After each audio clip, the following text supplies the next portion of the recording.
There are two versions of you, the one you imagine becoming and the one your daily decisions are quietly creating.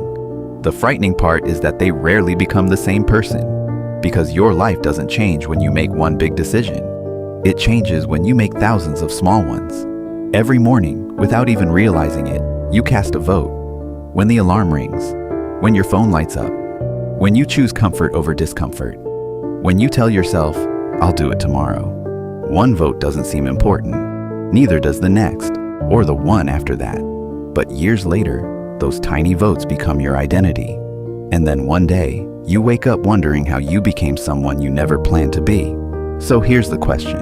If you genuinely want a better life, why do you keep making choices that pull you away from it? The answer has nothing to do with intelligence, or talent, or even motivation.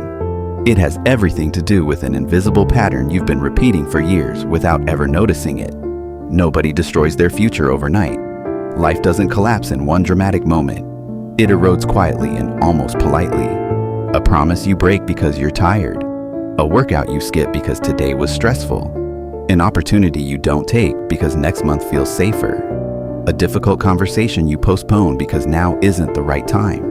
None of those decisions seems important. That's exactly why they're dangerous. Samuel didn't think he was ruining his life. He thought he was buying himself one more day, one more week, one more chance to start fresh. His desk was covered with notebooks.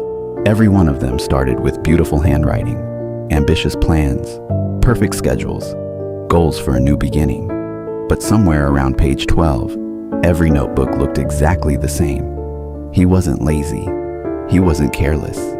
He desperately wanted to change. He watched every motivational video, read every best-selling book. He knew exactly what he should do. He just never became the person who actually did it. And every time he failed, he quietly told himself the same story. Maybe I'm just not disciplined enough. But that wasn't true. The real problem was much harder to see. Your brain has one job: keep you alive, not successful, not fulfilled, but to keep you alive. And the safest place your brain knows is familiarity. That's why people stay in jobs they hate, relationships that drain them, habits that slowly destroy them. Not because they're good, because they're familiar.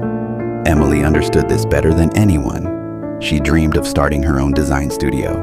She had the talent, the experience, the clients who believed in her, everything she needed, except certainty. Every month, she found another reason to wait. I need a little more money saved. I should improve my portfolio first, maybe after the holidays. Those excuses sounded responsible, even intelligent. But underneath every logical explanation was one simple emotion: fear. Not fear of failure, fear of becoming someone whose life might finally change. Because change asks something from you.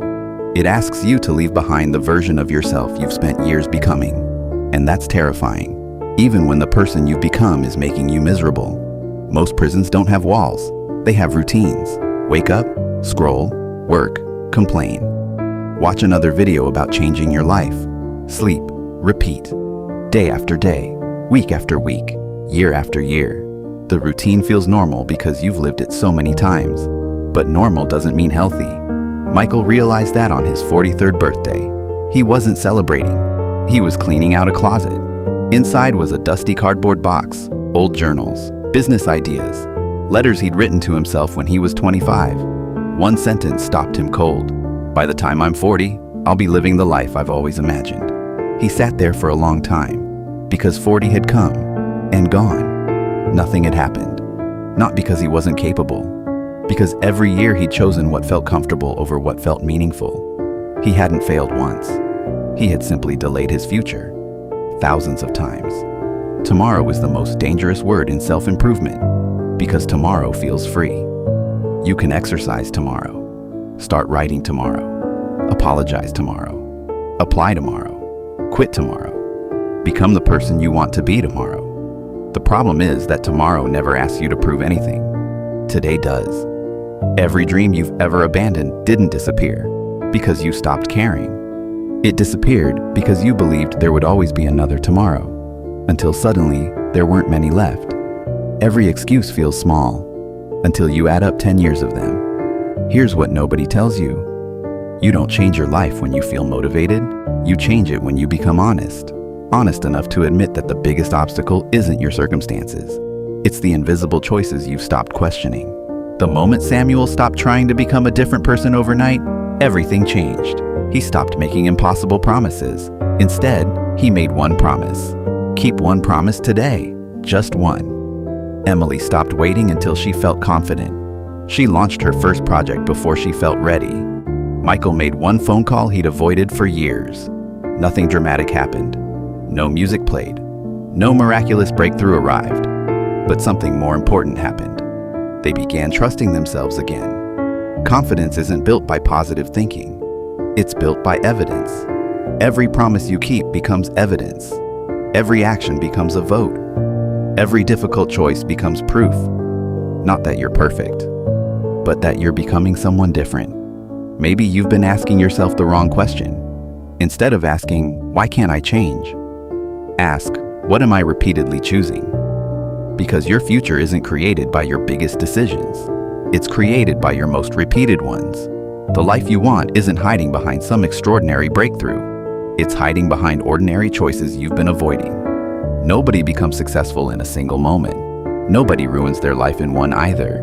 Both happen quietly, one decision at a time, one habit at a time, one vote at a time. So tomorrow morning when the alarm rings and your mind whispers, not today, remember this.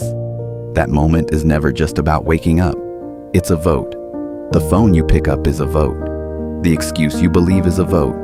The promise you keep is a vote. And eventually, those votes become your identity. So choose carefully. Because one day, you won't be living the life you wished for. You'll be living the life your daily decisions built. The question is, what are you building today?